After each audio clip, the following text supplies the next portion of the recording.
Sa lungsod sa Cordova, usa ka retired nga sakop sa Philippine Air Force nga nagsaulog unta sa iyang birthday gidunggab patay sa iyang live-in partner. Ani ang report.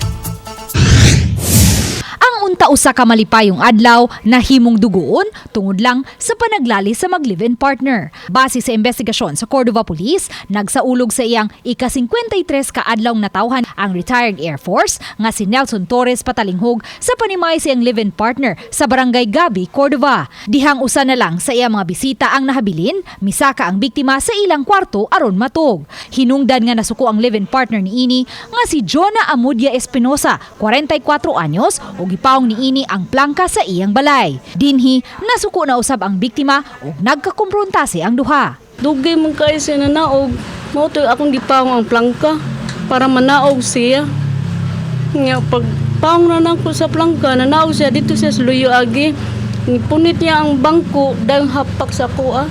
Matod sa sospek, makadagang higayon na siyang gidapatan sa biktima kung sila magkalalis. Gani gipakita pa niya ang bunog sa iyang bukton og tiil nga magmatuod nga resulta sa pagpamunal og lingkuranan sa biktima ngadto kaniya. Nahipos na sa mga pulis ang tanang mga ebidensya, lakip na ang kutsilyo nga gigamit sa pagpanunggab sa sospek. Matod sa mga silingan ug sa gwardiya niining maong subdivision, kanunay magmaoy ang sospek matag higayon nga kini makainom. Apan wa sila magdahom nga mosangpot na diay kini sa dugoong panghitabo.